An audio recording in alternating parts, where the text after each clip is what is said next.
Olá pessoal, tem um assunto de extrema importância que eu gostaria que vocês que confiam no meu canal, nas coisas que eu tenho dito, assista até o fim. É importante, é muito importante, assista, porque certamente vai trazer bons frutos para você e para a sua carreira. Uma reflexão, coisas que nós temos que ter sempre em mente para que a gente tenha uma carreira e uma vida profícua, tá?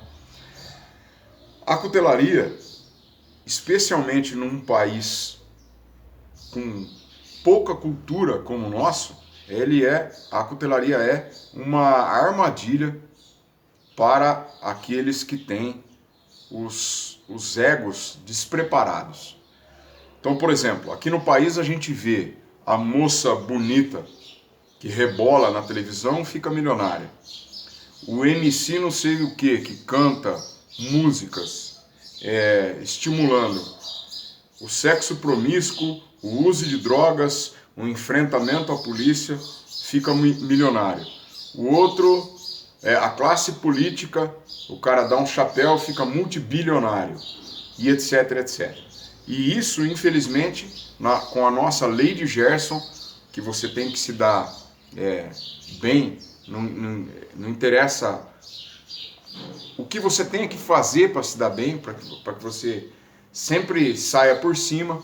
Isso é muito potencializado. E a cutelaria, às vezes, pega jovens, entre aspas, o que eu vou dizer, sem expressividade, vindo de uma família humilde, às vezes com pouco estudo, e de um momento para o outro, esse rapaz passa a ser conhecido nacionalmente e está todo dia recebendo, sendo ovacionado nas redes sociais. Ah, parabéns, você é o cara, você não sei o que, não sei o que. E ele não entende que isso não está sendo dito a respeito da pessoa dele, que ele não se tornou, em virtude disso, uma pessoa melhor, que ele tem feito coisas legais. Mas coisas, pessoal, são só coisas. Coisas não são pessoas. Facas não são pessoas. Canivetes não são pessoas. E isso não nos torna pessoas melhores. E aí, isso rapidamente transforma o jovenzinho que até então era humilde, era um cara bacana, era fácil, era tranquilo de conversar com ele, num cara pedante, arrogante, insuportável e que pisa sobre pessoas para poder se dar bem. Então, coisas que a gente vê, eu elenquei alguns itens importantes que eu gostaria que vocês refletissem. Primeiro e talvez o mais grave de todos, não honrar os seus mestres. Se vocês acompanham meus vídeos com frequência, meus artigos com frequência, vocês devem notar que eu estou sempre mencionando com gratidão as pessoas que me ensinaram ao longo da carreira, tá?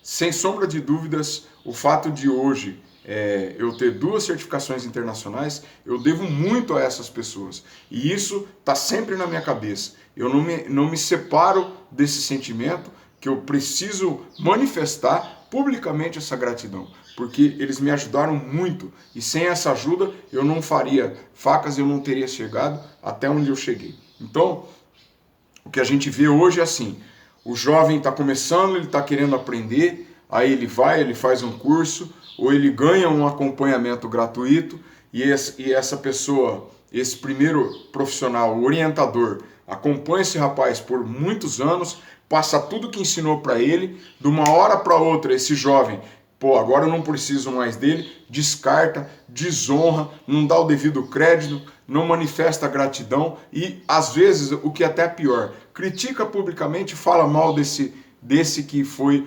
o seu mestre, o seu professor. Isso, para mim, é absolutamente abominável e nós temos visto isso tristemente com uma alta frequência no país. Tá? Me foi relatado por um amigo recentemente, essa semana, aliás, que inclusive ensejou o pensamento do tema desse vídeo, que ele ministrou curso para um rapaz que ensinou passo a passo, inclusive o aprendiz faz facas que são absolutamente iguais às facas que o professor ensinou, tá? É fotocópia. Se você colocar a faca de um e do outro, fotografar, botar na internet, ninguém sabe diferenciar. De tanto que o aprendiz copia o professor. Ele copia tudo exatamente igual, faz tudo exatamente igual, e aí soube que tomou o grupo de WhatsApp do professor, que começou a ofuscar o professor no grupo. Depois o professor viu que o grupo de WhatsApp que ele tinha não estava tomando um rumo que era o desejável, fechou o grupo e o aprendiz arrebanhou todos aqueles clientes que ele ganhou, entre aspas, gratuitamente do professor dele e montou o grupo dele, e agora ele é a estrela e o professor não interessa mais, tá? Isso, meu jovem, você que tem feito isso é uma vergonha. Você devia se envergonhar de estar fazendo um negócio desse. Isso é ridículo. Isso te transforma numa pessoa de péssima qualidade, tá? Não adianta só fazer facas legais, tá bom? E esse rapaz ainda tem dito o seguinte, que tem muito grandão, entre aspas, tem muita gente grande na cutelaria que está com medo dele. Quem tem medo de quem na cutelaria, meu filho? O Brasil é um solo virgem a ser explorado na cutelaria. Quem está com medo daquilo que você faz? Acorda para a vida, filho. Você é um bebê, você ainda está com a casca do ovo grudada na bunda. Você nem saiu de dentro do ovo ainda. O que você sabe a respeito de cutelaria? Bota o pezinho no chão, seja mais humilde, tenha vergonha na cara de falar mal do seu mestre, do cara que te ensinou. E você sai falando por aí que tem muito cara grandão que tá com medo de mim, porque eu sou... Desculpe, viu, pessoal, desabafo, eu não consigo aceitar uma situação dessa. Porque eu sou muito fodão, eu sou bom demais. Então tem muito grandão que tá tremendo de medo de mim. Se liga, filho, se liga. Não seja mais um idiota nesse mundo. A cota de gente idiota nesse mundo já tá extravasada, tem gente demais. Para com isso. Bota o pezinho no chão, seja humilde, a cutelaria é uma arte, é maravilhoso e é um ganha-pão. Quando você está criticando o seu professor, você está mexendo no ganha-pão dele. E eu conheço muito bem o seu professor. Ele é um excelente cuteleiro. E eu já falei para ele que no futuro ele vai dar aula para os meus filhos. Porque tem coisas que ele faz na cutelaria melhor que eu e ele vai ensinar meus filhos em algumas coisas. E eu tenho humildade suficiente para reconhecer isso. Tenho as minhas virtudes, mas tenho o pezinho no chão. E eu conheço muito bem o seu professor. Seu professor é um excelente professor. As facas dele, eu compro qualquer uma sem ver. Porque o trabalho dele é admirável, é formidável, é extremamente bem feito. Nunca vi nada mal feito dele. Você devia se envergonhar. E baixa a sua bolinha de sair falando, tem grandão que está com medo de mim. Quem está com medo de você, filho? Quem tem que ter medo de alguém aqui na cutelaria? Ninguém tem que ter medo de ninguém. Pessoal, me desculpe o desabafo, é que eu não consigo digerir uma situação dessa. Acho ridículo, acho abominável. Vamos lá. Uma outra questão que a gente vê muito na cutelaria brasileira é a questão do respeito aos direitos autorais. Mas, Berardo, não tem direito autoral porque ninguém patenteou nada. Sim, mas custa mencionar. Vou citar um exemplo que acontece todo santo dia. 2. Primeiro, provavelmente a Sendero, o modelo Sendero desenvolvido pelo mestre Jerry Fisk, é uma das facas mais copiadas no mundo. Tá? Todas as que eu faço, eu menciono que é um projeto desenvolvido pelo Master Smith Jerry Fisk. E sempre que eu encontro o Fisk, eu ainda faço uma piada, que se eu tivesse que pagar direitos autorais para ele, eu teria que vender o meu rim direito. Tá? De tanta Sendero que eu fiz. Mas toda vez que eu faço uma Sendero, eu menciono. Toda vez que eu faço um damasco chamado Arrowhead, eu cito que foi feito pelo Gustavo Vilar, foi desenvolvido por ele. Gente, isso não me diminui. Tá bom? Outra coisa que a gente vê com frequência, a construção Keyhole, desenvolvida pelo gênio da cutelaria, Rodrigues Fredo, pelo mestre Rodrigues Fredo. Aquela montagem que tem que parece uma chave, um encaixe uma fechadura integral, coisa de gênio. Hoje todo mundo faz uma Keyhole. Pouquíssimos são os caras que mencionam. Gente, fica mais bonito quando você reconhece o trabalho dos outros. Não faça como sendo uma coisa que surgiu da sua cabeça. Eu ensinei para vocês... Vou tomar uma água aqui que eu fico nervoso, seca minha boca no meu copo do Ben 10. Eu ensinei para vocês o ajuste de Hidden Tang no bloco único com calor, e eu ainda mencionei, aprendi isso com o Rodrigo Rabelo numa carona 12 anos atrás. Menciona, fica bonito, parece que tudo surgiu da sua cabeça. Todo mundo te ajuda. Quando você tem alguns cabedalzinhos desse tamanho, você já acha que você é o cara e ninguém mais existiu na sua vida. Geração espontânea. Você é o iluminado que nasceu sabendo tudo. Honre os outros, respeite os seus companheiros. Cita, ó, isso que eu estou fazendo, quem desenvolveu foi o fulano. Parabéns para ele merece. Pessoal, uma outra questão que acontece com frequência, com uma triste frequência aqui.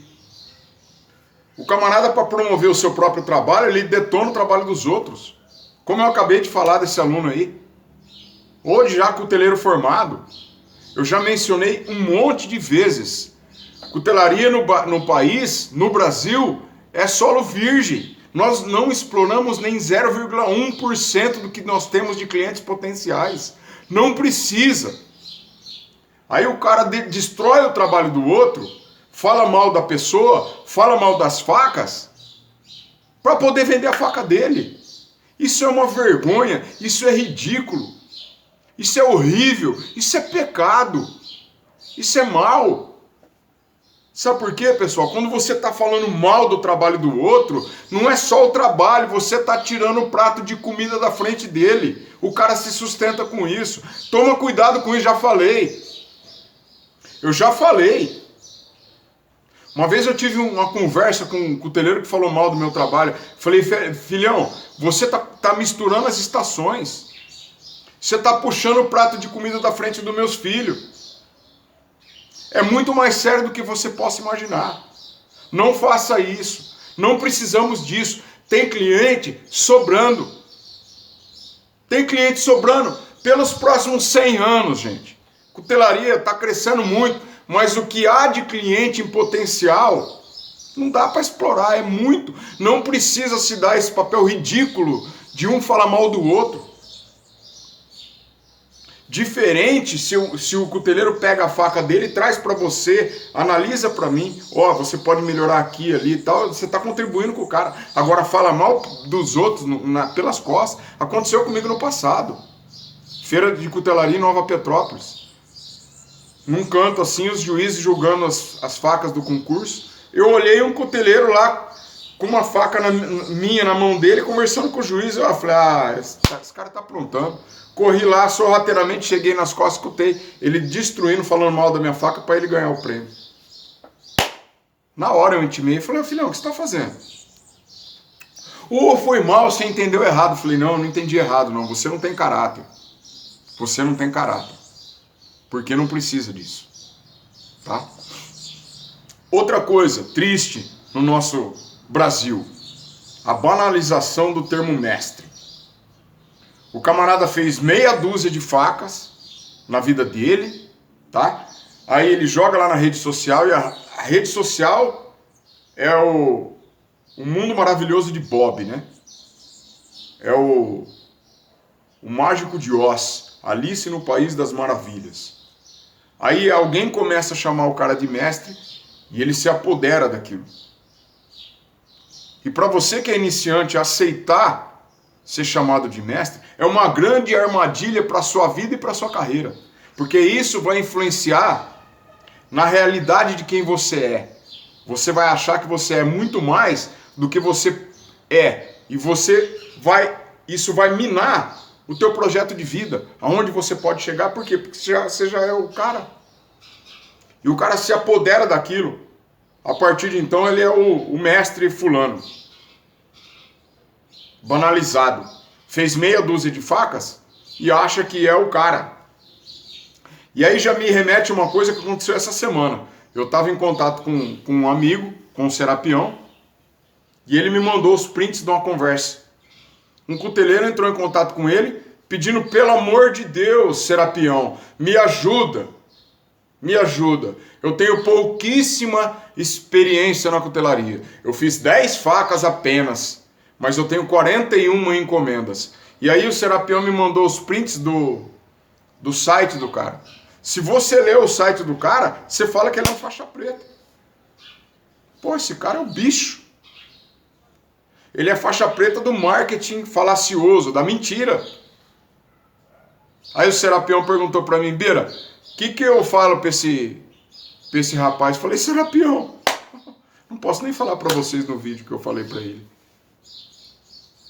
Sabe por quê? Porque o cara tem que ter o pezinho no chão. Ele fez 10 facas na vida, pegou 41 encomendas e está pedindo, pelo amor de Deus, me ajuda, que eu não sei como é que eu faço. Eu não tenho conhecimento técnico para dar conta de tudo isso. Não pega, filho. Seja humilde. Entenda que você está começando. Entenda que você ainda não sabe nada. Entenda que você tem muito para caminhar. Tira essa porcaria que você pôs no ar, no seu website, que quem lê aquilo vai achar que você é o super-homem da cutelaria. E não existe super-homem da cutelaria. Nós somos tudo gente igual. Isso é trabalho só, ponto. O que eu falei para o Serapião, eu adoraria falar para você, mas não posso. O recado que eu falei para ele mandar para esse rapaz. Outra coisa, pessoal, já que a gente falou a respeito da banalização do termo mestre, o verdadeiro mestre, pessoal, ele não é mestre só dentro da oficina. Já falei isso em outros vídeos. O cara que... E eu não estou falando de mim, tá, pessoal? Não estou falando de mim. Eu estou falando de maneira geral. Mas o mestre, ele é mestre na oficina, ele é mestre tomando uma cervejinha com os amigos, na hora de aconselhar um amigo, ele é mestre no trato com a família, os filhos e a esposa dele, ele é mestre lá na rua, se relacionando com as pessoas, porque o mestre ele tem que dar bom exemplo de vida. O mestre tem que saber aconselhar corretamente a pessoa. Ver o novato entrando numa armadilha e falar, filho, para, você vai quebrar a sua cara. Bota o pé no chão. Você tem muito que trechar ainda. Você tem muita lenha para rachar ainda. O mestre é o que fala a verdade no momento certo. O mestre é o que aconselha da forma correta. Ser mestre dentro da oficina somente, pessoal. O cara é maravilhoso para fazer facas, mas como pessoa, ele é horrível. Esse cara, ele não passa de um idiota com talento. Não estou falando de ninguém, tá bom, pessoal?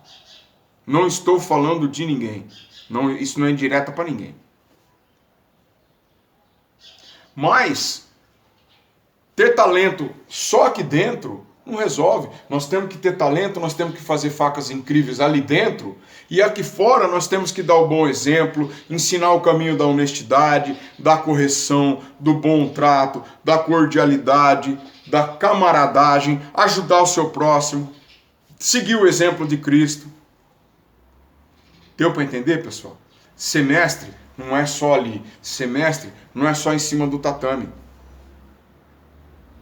Ser mestre é estar fora do tatame e receber uma provocação na rua e falar e pensar, filho, não vou te bater porque eu te trucido em 30 segundos. Isso é ser mestre. E deixa o desaforo para lá, vira as costas e vai embora. É isso que as artes marciais ensinam, a ser bons cidadãos. Passei a vida inteira em cima de um tatame. O objetivo final das artes marciais, sempre falei para os professores, para os faixas pretas, a última coisa que a gente ensina dentro de um dojo é a lutar. Tem muitas outras coisas mais importantes que a gente tem que ensinar antes para o garoto. A ter respeito, a saber falar na hora certa, a saber ouvir, a saber se calar, a saber baixar a cabeça de reconhecer que está errado, a saber reconhecer virtude no próximo. Então, o termo mestre, como é usado aqui no Brasil, é muito indevido. Ser mestre é na vida, não é dentro da oficina. Outra coisa, para quem se acha, como esse rapaz novinho aí falando aí, que todo mundo tá com medo dele, tá todo mundo tremendo de medo dele, tão bom que ele é. Para quem se acha muito bonzão, desculpa o termo fodão da cutelaria, Para um pouquinho no tempo e analisa o que os mestres ferreiros faziam lá no período medieval, que não tinha cinta de lixa, não tinha lixadeira, não tinha energia elétrica, não tinha furadeira, não tinha nada, fazia na unha. Você se acha bonzão? Eu falo isso para muita gente. Se você se acha bonzão com todos os recursos que nós temos hoje, faz uma experiência. Trabalhe um mês sem energia elétrica, sem máquina, na unha. Usinando espada em roda de pedra com pedal. Roda de pedra. Faz. Aí você vai ver que hoje, perto do que fizeram no passado, nós não somos nada. Aí você pega peças de museu, e a hora que você tem um start de pensar, pô, o cara que fez isso não usou máquina nenhuma. O cara que fez isso não tinha energia elétrica. O cara que fez isso não tinha um paquímetro. Ele não tinha nada e fez isso. Você se olha no espelho e se acha um protozoário, perto do que o cara fez. Isso é ótimo para manter nossos pezinhos no chão. Eu não estou falando que nós temos que abrir mão dos recursos tecnológicos que nós temos hoje. Isso seria imbecilidade. Vamos fazer uma churrasqueira? Vamos. Riscando pedra, né? Para fazer fogo? Não, pô. Nós temos que mais é que usar. Usar recursos de computação para fazer belas facas. Isso não deixa de ser arte de maneira alguma. Mas bota o pé no chão e pensa naquilo que foi feito no passado sem recurso zero. E é aquilo que a gente faz hoje. Porque tem cara que se acha o suprassumo da humanidade. Porque faz uma faca legal. Pegando o gancho, né? Já que ele é tão bom, ele maltrata o iniciante. Ele espizinha. Ele esquece que pouco tempo atrás ele era um iniciante. Ó, eu peguei um negócio no ar assim, ó. Eu achei maravilhoso. Para bom entendedor, meia palavra basta, né? Quando eu passei no teste de Master em Atlanta, eu saí, todo mundo vem te cumprimentar, é muito legal tal, e eu encontrei o Jerry Fisk alguns momentos após a certificação. E ele me perguntou, ele fez assim, tipo, e aí? Eu fiz, vem, me deu um abraço, congratulations, parabéns, papapá, papapá, papapá. Todos os momentos, desse momento pra frente que o Fisk me apresentou para alguém em mais de uma circunstância, ele falou assim, esse é o novo Master Smith, ele está molhado ainda. O que quer dizer ele está molhado ainda, gente? Ele acabou de sair de dentro do útero. Está nascendo agora. Ou seja, filho, calma, pezinho no chão, você está começando agora. Para mim, eu entendi o recado. Mantenha o pezinho no chão, mantenha a humildade. Ele falou para uns 4 ou 5 na minha frente, ele ainda está molhado. Acabou de nascer. Me lembro de quando eu peguei a faixa preta em novembro de 2000 lá em São Paulo, Federação Paulista de Judô. Você tira a faixa preta, teu professor vem, a faixa marrom, teu professor vem e amarra a preta em você. O que eu mais ouvi naquele dia foi, o judô começa agora para você. Falei, pô, eu tenho 20 anos de judô. O que significa? Pezinho no chão, amigão. Pezinho no chão, humildade. Não fique espizinhando os iniciantes. Dias atrás você era um deles. Aí alguém vai falar assim, pô, Berardo, mas você está falando de ética? Mas você denunciou os caras picareta. Gente, isso é ética para com os colecionadores, isso é ética para os bons profissionais. Proteger vagabundo e bandido não é ética. O cara que vende uma faca de um damasco mítico, não sei o que lá, do Mitril, do mundo de Tolkien, não sei da onde que ele tirou isso. Isso é picaretagem, isso é estelionato. Eu não tenho que proteger e me preocupar com um cara desse. Esse cara tá lesando o meu ganha-pão, o seu ganha-pão cuteleiro. Esse cara tá lesando o seu cliente que vai comprar de você, que iria comprar de você. Toma um fumo de um cara desse, para de comprar faca. Porque acha que todo mundo na cutelaria é bandido que nem ele. Então não me venha falar que eu sou antiético, não. Defender vagabundo não é ser ético, tá, pessoal? Não defendo vagabundo, não. Sou policial, na essência. Por mim, esses caras estavam todos na cadeia. Vou mencionar uma coisa agora, que me inspirou a Bíblia, que me autorizou a falar nesse sentido que eu vou mencionar. Tem um texto do apóstolo Paulo que ele fala assim: sede imitadores de mim, assim como sou de Cristo. Ou seja, não é aquele papo, faço o que eu faço, não faço o que eu falo. Faço o que eu falo, não faço o que eu faço. Tá? Não é isso não. O apóstolo Paulo está falando o seguinte, ó, pode me imitar, porque eu sei o que eu estou fazendo e eu imito a Cristo. O exemplo é ele. Vou citar os meus vídeos a respeito do Blade Show e da minha certificação de Master. Vocês notaram o quanto eu enalteci o trabalho de outros cuteleiros? Não estou falando isso para falar, nossa, Berardo, você é o ser mais ético do mundo. Não é isso. Não é isso. Mas o apóstolo Paulo, na Bíblia, autoriza eu agir dessa forma. Pode se espelhar em mim como exemplo de boa ética.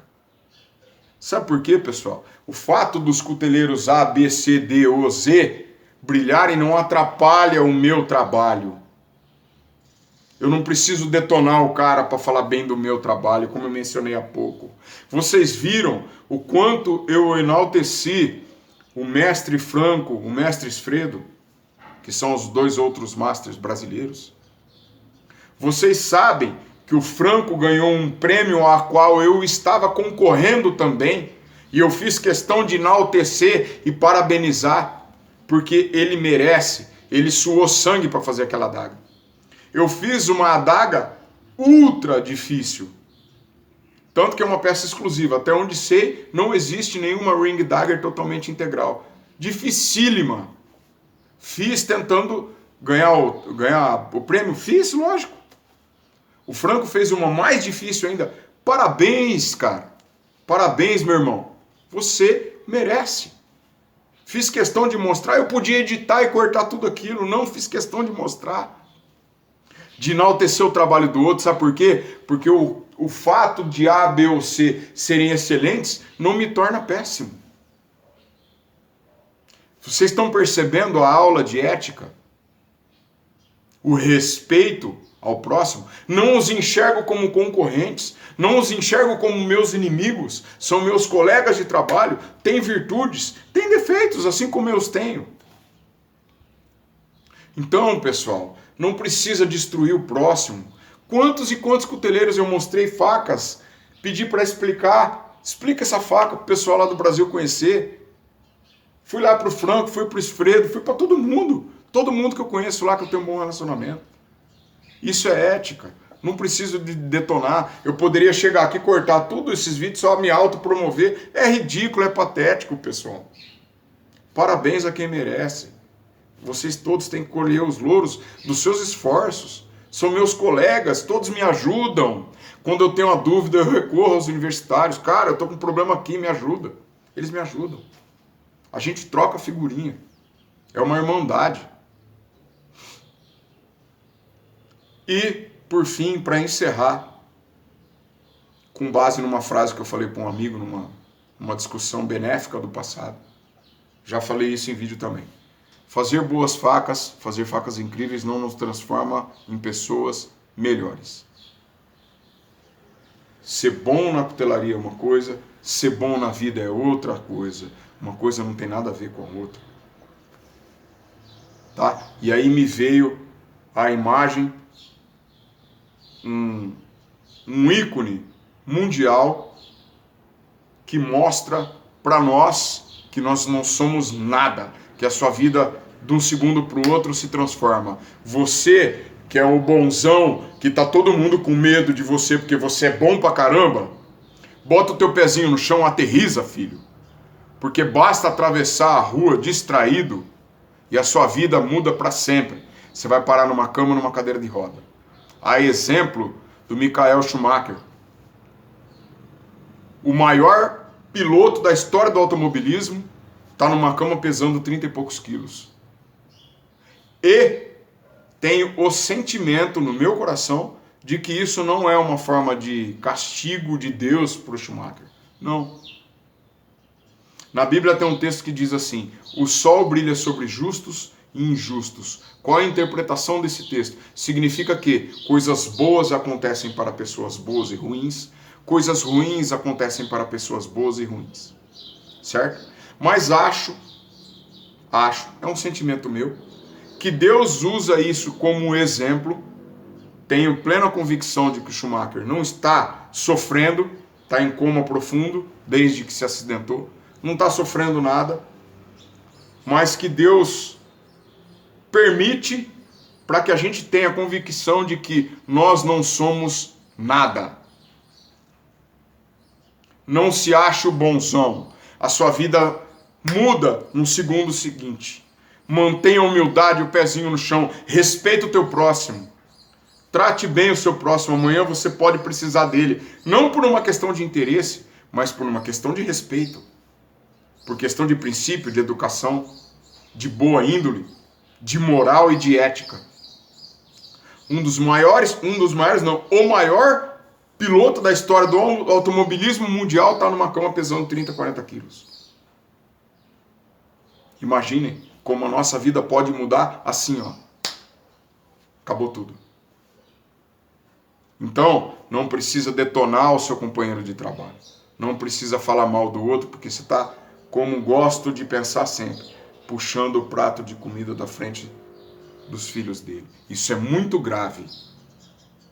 Baixe a bola, seja humilde, põe o pezinho no chão, reconheça a virtude dos outros. Temos excepcionais coteleiros no país. Não precisamos subir pisando em cabeças. Tá bom, pessoal? Reflita sobre isso. Reflita. Esse é um dos vídeos mais importantes que eu posso publicar no meu canal. Tá bom? Reflita mesmo. Abraço. Deus abençoe a todos vocês.